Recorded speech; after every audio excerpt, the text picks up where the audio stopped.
안녕하십니까. 지금서부터 협동조합 이론 3강을 여러분들과 함께 진행하겠습니다. 오늘은 농협법 정관 및 재규정에 대한 이해를 여러분들과 함께 이야기 나눠보겠습니다.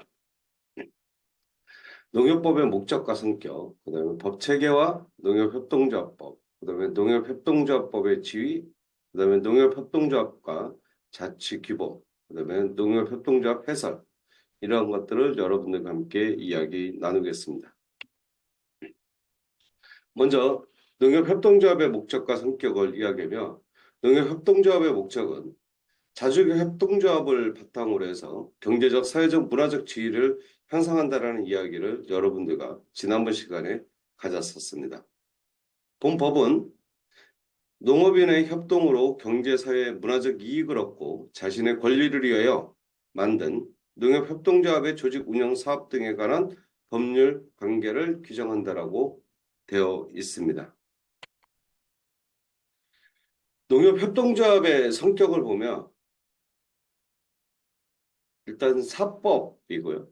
그 다음에 사회법, 단체법, 조직법, 그리고 특별법의 성격을 가지고 있다라는 이 법률적 성격과 관련된 부분을 여러분들과 이야기할 수 있을 것 같습니다.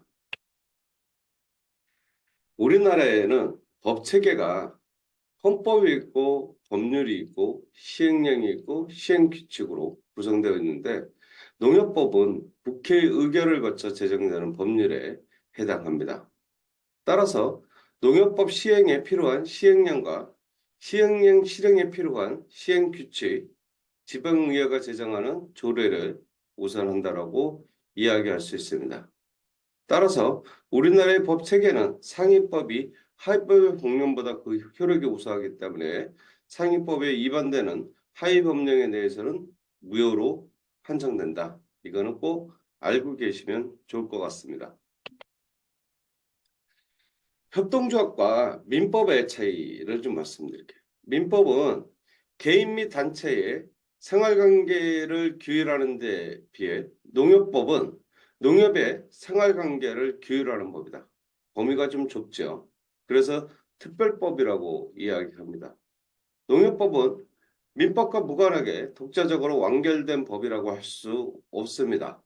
일반적으로 민법의 일반 원칙을 전제로 해서 만들어진 법이기 때문에 민법에 반대되어지는 규정은 있을 수가 없다라고 이야기하시면 될 것 같습니다. 협동조합과 상법도 마찬가지인데요. 상법의 일부와 관련된 부분에 대해서 충돌하는 경우에는 상법을 우선한다. 왜냐하면 농협법이 특별법을 가지고 있기 때문에 그렇고요. 또 협동조합의 이 농협법과 노동법과 이야기하면 노동법이 우선한다. 왜냐하면 고용과 관련된 부분에 대해서 이것이 민법의 성격을 가지고 있기 때문에 특별법으로서의 노동법을 넘어설 수는 없다. 그래서 노동법이 농협법을 우선한다. 이렇게 이해하시면 될 것 같습니다. 농협법에는요, 대내적인 그 효력과 관련된 부분에 대해서 각종 조직 운영 사업 등을 규율하는 법으로서 시행령과 시행 규칙을 가지고 있습니다. 자치법규는 정관을 포함한 자치법규 규범이 이제 존재하는데요. 이 농협법에는 규약, 규정, 준칙, 업무 방법, 지침 변경 시 중앙회장 승인을 받아야 한다라는 것을 꼭 명심해서 이야기했으면 좋겠고요.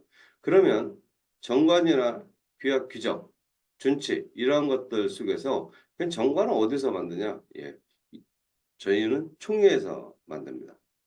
그리고 이 규정, 준칙, 업무 방법 이러한 것들은 규약 이런 것들은 이사회를 통해서 진행을 할 수 있습니다. 정관은 목적, 면책, 구역, 그다음에 주된 사무소 소재지, 그다음에 조합원의 자격과 가입 사태 및 제명 등의 상황이 명시되어 있습니다. 정관 없이는 법인이 성립되거나 존속이 불가능하다. 그래서 농협정가는 농협 내부를 규율하는 최고의 자치규범이다라고 이해하시면 될 것 같습니다. 그러면 규약은 뭐냐?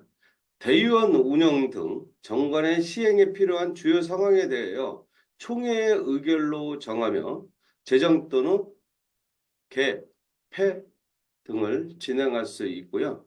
규정은 규약을 중심으로 해서 만들어진 시행령이다 이렇게 보시면 되고, 이 규정은 농협의 규정은 이사회의 의결로 제정, 개정, 폐지할 수 있다라고 이해하시면 될 것 같습니다. 그리고 준칙이나 업무 방침 이러한 것은 조합장이 자체적으로 정할 수 있어서 농협 자치규범 상호 간의 효력 순위로 보면 정관이 가장 우선하고 그다음에 규약, 규정, 준칙, 업무 방법 이 순으로 내려간다라고 생각을 하십니다. 업무 방법 그 밑으로 내려가면 지도문서라는 게 있죠. 예, 그래서 지도문서는 실제로 가장 낮은 범위에서의 효력을 발생한다 이렇게 보시면 될 것 같습니다. 이 농협의 그런 종류가 뭐가 있냐 이러면 지역 농협이 있고요. 그 다음에 축산 협동조합이 있고 그 다음에 품목이나 업종별 협동조합을 가지고 있습니다. 이것은 다 지역 농협과 유사하다라고 보시면 되고요. 저희가 많이 알고 있는 뭐 축협, 뭐 품목조합으로는 뭐 원예조합 등들이 있죠. 예, 그래서 그러한 이야기들을 담고 있다라고 보시면 되고요. 업종과 관련된 부분에 대해서 뭐 채소 조합도 있고요.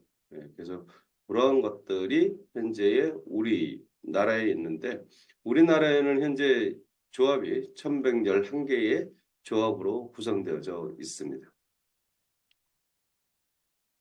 그리고 공동사업법인이 있고 그다음에 품목조합 연합회가 있습니다.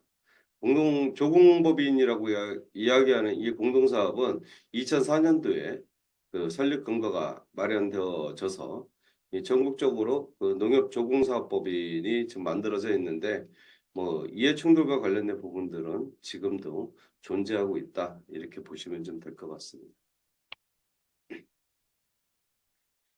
이 조합원에 대한 이야기를 하겠습니다. 이 조합원과 회원의 의미 그리고 조합원의 자격 요건은 반드시 법과 정관에 명시되어야 합니다. 그래서 저희는 그 조합원에 대한 명시와 관련된 부분에 대해서 정관에 이 회원조합은 명시되어져 있다라고 보시면 될 것 같습니다. 뭐 그러면 조합원의 자격 요건은 뭐냐? 예, 이 지금 현재 나온 글을 참조해 주시고요. 교재를 보시면은 잘 정리가 좀 되어 있으니 교재를 참조해 주시기 바라겠습니다. 예, 넘어가겠습니다. 예, 업종과 관련된 부분들도 똑같다라고 보시면 될 것 같고요. 그 중앙회 회원이 될 수 있는 요건과 관련된 부분은 이 중앙회는 이 농업인이나 농업법인은 중앙회 회원이 될 수 없음을 명시되어져 있습니다. 그래서 반드시 지역 품목조합 및 제138조의 품목조합 연합회 회원으로서 농식품부 장관의 인가조합만 여기에 가입할 수 있다라고 이해하시면 될 것 같습니다. 회원의 가입, 가입은 자유의 원칙이죠. 강제 조항은 없습니다. 그래서 본인이 하고 싶으면 할 수 있다 이렇게 보시면 될 것 같고요. 그것을 거부하는 것은 이 조합원의 자격과 관련되어서 문제가 있을 경우에 거부할 수 있고요. 그렇지 않으면 거부할 수 없다라는 거고요. 요즘에는 좀 특이하게 조합의 이제 기본 출자와 관련된 조항들을 좀 만들어 놓고 있습니다. 이 평균 출자하고 기본 출자하고 좀 헷갈려 하시는데요. 이 평균 출자는 조합원들이 가지고 있는 전체 이 출자금을 n분의로 나눈 걸 평균 출자라고 그러고요. 이 기본 출자와 관련돼서는 가입 조건에 대한 이 부자 수를 이야기합니다. 참고로 조합은 한 구자가 5,000원으로 되어 있습니다. 예, 나머지는 그리고 특별가액과 관련된 건 승계가 있습니다. 이 상속에 대한 부분에서의 지분을 양도가 가능하다라는 정도 이렇게 이해하시면 될 것 같습니다. 그럼 권리가 뭐 있냐? 예, 사업의 이용, 뭐 이거는 자의권 그리고 공익권에 대한 이런 것들은 이야기를 지난번에도 했기 때문에 별도로 이야기하지 않겠습니다. 탈퇴와 관련된 부분들도 역시 마찬가지죠.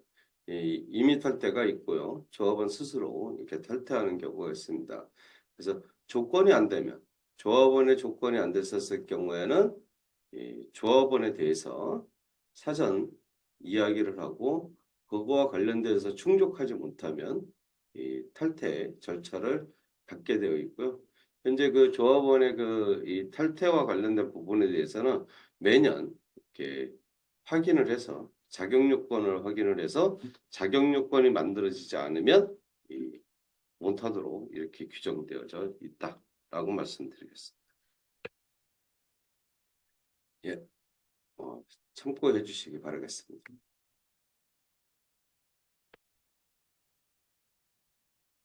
그러면 구자 방법은 없냐? 예, 구자 방법도 있는데요. 실적으로 이 구자 방법과 관련된 것을 사용하는 경우는 거의 없다라고 보시면 되고요. 어떤 법적으로는 규제할 수 있는 방법은 있다. 그러면 우리 조합에 가지고 있는 기관은 어떤 게 좀 있는가라고 하면 총회, 바로 대의원회가 있고요. 이사회가 있고 그다음에 조합장이 있습니다. 그리고 별도의 이 감독기관으로는 감사가 있습니다. 예, 자료를 좀 참고해 주시면 좋을 것 같습니다. 총회는요, 이 최고 의사 결정 기관으로 조직 사업 운영의 모든 상황을 담당합니다.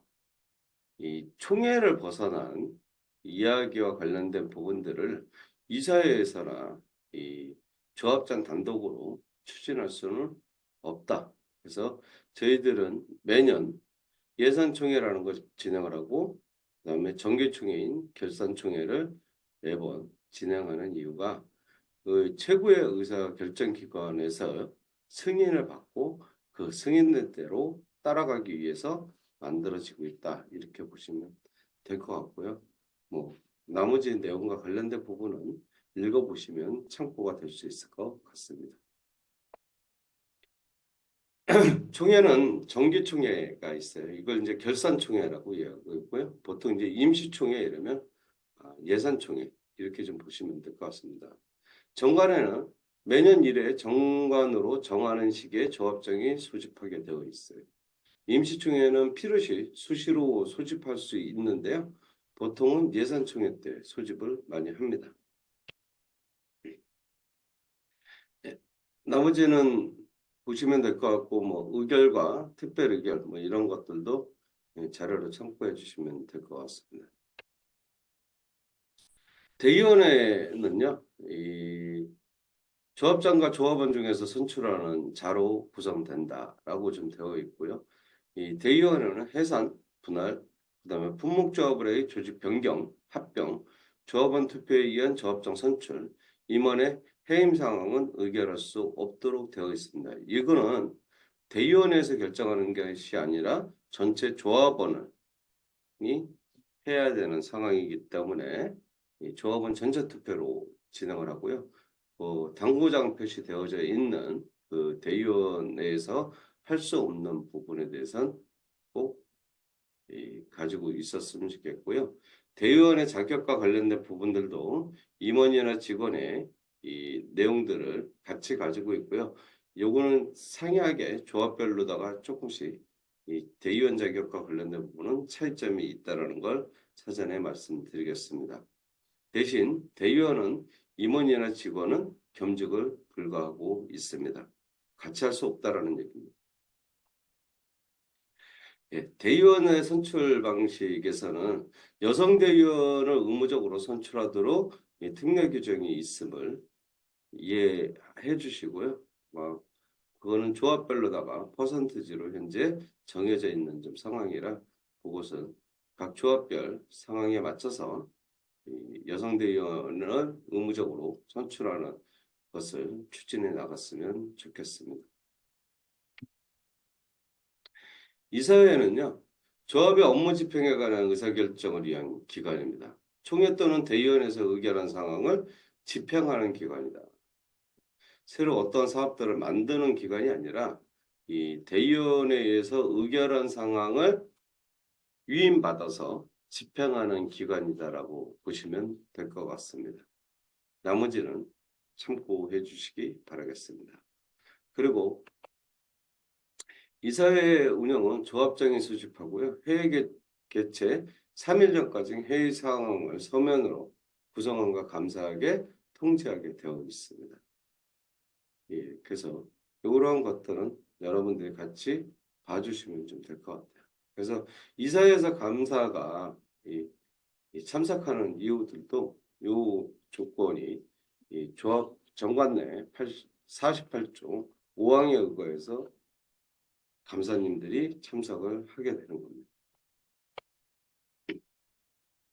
이사회 개최 및 의결, 이거는 출석을는 과반수 이상, 그리고 과반수 출석에 과반수 찬성으로다가 의결할 수 있다. 이거는 뭐 현행 상황이기 때문에 다들 알고 계실 거라고 생각됩니다. 감사는요, 법적 성격으로는 독립기관입니다. 그리고 상설기관이라서 필요에 따라서 특별한 절차 없이 언제나 감사권 행사가 가능하다. 정해져 있는 것은 없어요. 그래서 요것은 감사님들은 꼭 알고 계셨으면 좋겠습니다. 나머지 내용과 관련된 건 자료로 대처하겠습니다. 예. 그리고 임원과 관련된 부분 얘기 드릴게요. 참고로 얘기하면 상임이사를 두어야 하는 조합은 자산총액의 1,500억 이상인 조합, 그리고 비상임 조합장을 두어야 하는 것은 자산총액이 2,500억 이상인 조합은 반드시 해야 된다. 그런데 1,500억이 안 되거나 2,500억이 안 돼도 대의원총회 의결로 비상임 조합장이나 상임이사는 둘 수 있다. 알고 계시면 좋겠습니다. 임원의 선출과 관련된 부분들은 아시겠지만 저희 조합장 선거할 때 보통 선거관리위원회에 위탁하죠. 이거는 이제 법 51조 4항서부터 6항에 의거해서 지금 현재 진행되고 있습니다. 조합장 선출과 관련된 부분들은 자료로, 이감사 선출과 관련된 부분들도 자료로 대처하겠습니다.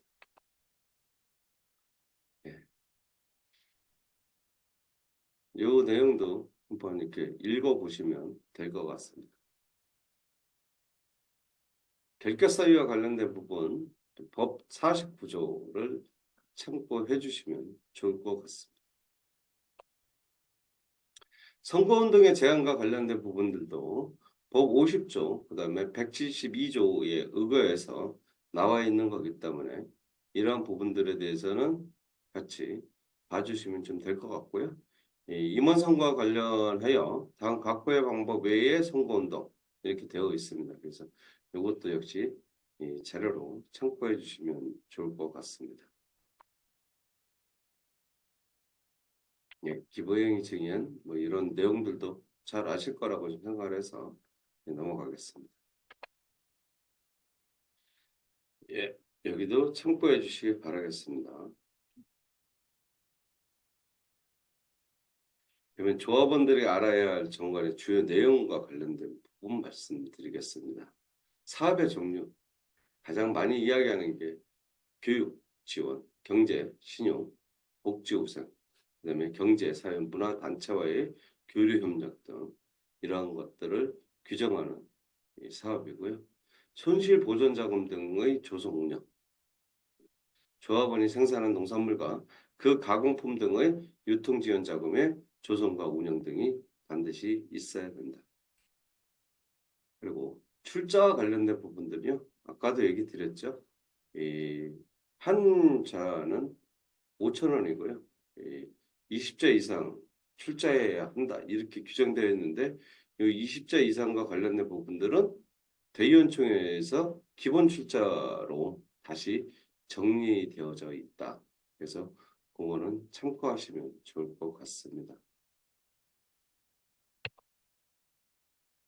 뭐 회전 출자, 우선 출자 이것도 자료로 참고하겠습니다. 그리고 법정 적립금, 2월금, 그다음에 임의 적립금이 있는데 뭐 결산총회가 보통 1월 말에서 2월 달에 이렇게 있기 때문에 여기에서 보시면은 이 법정 적립금과 관련된 거는 이 10%, 그리고 2월금과 관련된 거는 20%. 이렇게 법으로 정해져 있고요. 임의적립금과 관련된 부분들도 20% 이렇게 정해져 있습니다. 이것을 넘겨야 된다. 이거는 이 단기순이익 기준으로 해서 법에 의한 세금을 공제한 나머지 금액에 대해서 이런 비율로 적립을 해야 된다라는 이야기입니다. 예, 나머지는 자료로 대체하겠습니다. 예, 지금까지 들어주셔서 감사합니다. 그리고 전농TV 좋아요 꼭 눌러주시기 바라겠습니다. 감사합니다.